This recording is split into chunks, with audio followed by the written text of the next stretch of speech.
1.25 लाख 1.5 लाख थी। इसके अलावा और भी मुझे इधर उधर से मिल जाते हैं, मैं पर्चे चेक करता हूँ, यूनिवर्सिटी के अरबी के पर्चे आते हैं मेरे पास, उनको चेक करता हूँ तो मेरा काफी कुछ बन जाता है। हर महीने 70-80 हज़ार मेरा बन जाता है, अब भी रिटायर होने के बावजूद। लेकिन उन्होंने हमारे तलबा को कहा कि मैं, आप यकीन करें इस बात में कि मैं इतना मुतमईन नहीं हूँ, मैं इतना खुश नहीं हूँ, मेरी जिंदगी इतनी अच्छी नहीं है जितनी मैं उन लोगों की जिंदगी देखता हूँ जो कुरान पढ़ने वाले, पढ़ाने वाले हैं, दीनी मदरसों के अंदर किताबें पढ़ा रहे हैं। उनकी तनख्वाहें बराए नाम होती हैं 12,000, 10,000, 15,000, 16,000, लेकिन कहने लगे उनके कपड़े मुझसे अच्छे होते हैं, उनकी जिंदगी मुझसे ज्यादा पुरकैफ है, पुरलुत्फ है। तो वो ये सबक दे रहे थे तलबा को कि अल्लाह ताला ने कुरान मजीद में और दीनी खिदमात के अंदर इतनी बरकत रख दी है कि अल्लाह ने इनके थोड़े के अंदर भी बहुत ज्यादा बरकत डाल दी। तो इसलिए कभी भी कोई आदमी अपनी औलाद को दीन के इल्म से महरूम न रखे, इस वजह से कि अगर ये हाफिज कुरान बन गए तो ये खाएंगे कहां से, अगर ये आलिम दीन बन गए तो इनके खुराक और क़ियाम तो आम का क्या इंतजाम होगा। नहीं, वो तो अल्लाह ताला जो सारी कायनात को रिज़्क़ दे रहा है, हत्ता के जंगल के दरिंदों को भी दे रहा है, तो ये कैसे मुमकिन है कि इतने रहीम और करीम ज़ात अपना कलाम पढ़ने वाले, पढ़ाने वाले, उसकी खिदमत करने वालों को वो रिज़्क़ ना दे और उनके लिए मुश्किलात पैदा हों। इंशाअल्लाह ऐसा नहीं होगा, बल्कि अल्लाह ताला ने अपने कलाम पाक की बरकत से इनके रिज़्क़ में बरकत पैदा कर दी। तो हम सब अपना ताल्लुक कुरान मजीद के साथ जो है, ऐसे ही कुरान पाक की तिलावत इतनी जबरदस्त तासीर रखती है, इतनी तेज तासीर है तिलावत कुरान पाक में कि ये आसमानी निजाम को अपनी हिमायत में ले आती है। कैसे? हदीस पाक में आता है, हुजूर पाक सल्लल्लाहु अलैहि वसल्लम ने इरशाद फरमाया, मन क़राअ यासीन फी सदरिन नहार, जिस शख्स ने दिन के शुरू में यानी सुबह के वक्त में सूरह यासीन को पढ़ा। अब सूरह यासीन पढ़ने का उसको क्या फायदा मिलेगा? जो नेकियां मिली हैं वो तो अलग है, दुनिया के लिहाज से उसको ये नफा मिलेगा, क़ुदियत हवाइजुहु, उसकी जितनी जरूरियात जिंदगी हैं और जितने उसके मसाइल हैं, अल्लाह ताला सूरह यासीन पढ़ने की बरकत से उस तमाम हाजात और जरूरियात को पूरा फरमाए। लो जी, एक सूरत में इतनी तासीर। एक और सूरत है कुरान मजीद की, सूरतुल वाक़िआ, 3 रुकू हैं उसमें, 3 रुकू हैं सूरतुल वाक़िआ।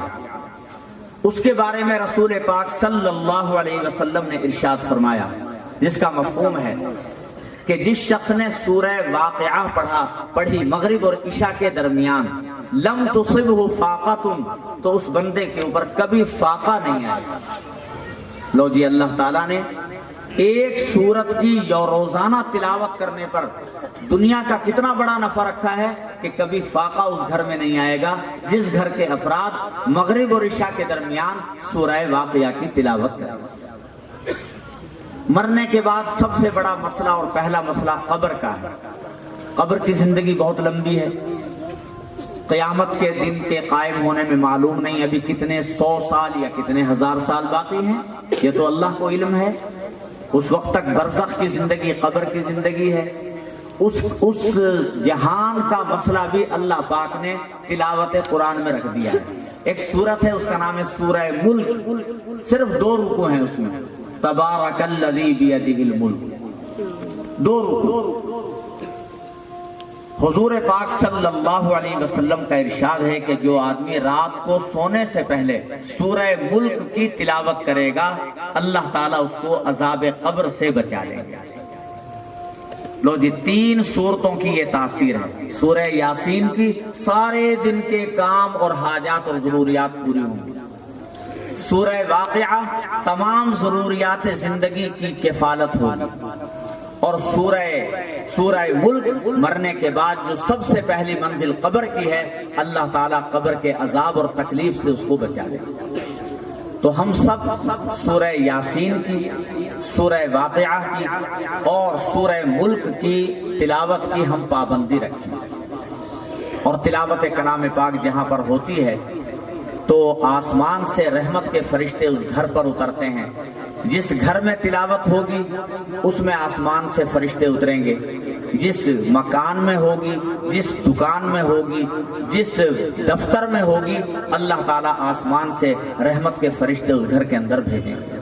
تو ہم سب قرآن پاک کے تلاوت کرنے والے بھی بنیں، اپنی اولاد کو حفظ کرانے والے بھی، اور قرآن پاک کی جو دعوت ہے، قرآن پاک ہم سب کو ایک حکم دیتا ہے کیا کہ وہ انسانیت جو ایمان سے محروم ہے، کلمے سے دور ہے، انہوں نے ابھی تک کلمہ بھی نہیں پڑھا، تو یہ اسلام اور کلمہ ان لوگوں تک پہنچاؤ۔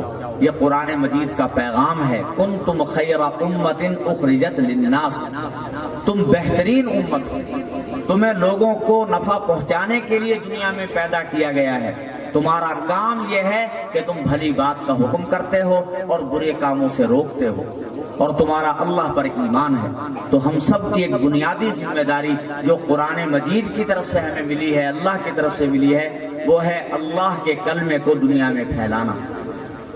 اور جب مسلمان کلمے کی دعوت لے کر دنیا کے ملکوں میں جاتا ہے تو اللہ تعالیٰ اسلام کو غلبہ دیتے ہیں، غیر مسلم اسلام کے دائرے میں داخل ہوتے ہیں، اسلامی حدود وسیع ہو جاتی ہیں، غیر مسلم کلمہ پڑھ کر اسلام میں داخل ہو جاتے ہیں۔ اور جب قرآن کا یہ حکم چھوڑ دیا جاتا ہے، دعوت اللہ کا کام امت بھول جاتی ہے، تو پھر اس کا کیا نقصان ہوتا ہے کہ وہ علاقے جو پہلے مسلمان تھے آہستہ آہستہ وہ بھی اسلامی حدود سے نکل جاتے ہیں۔ اللہ تعالیٰ سے دعا ہے کہ وہ ہم سب کو قرآن پاک کی خدمت کرنے کی، قرآن پاک پر عمل کرنے کی، اور اس کے پیغام کو ساری دنیا تک پہنچانے کی اللہ تعالیٰ توفیق نصیب فرمائے۔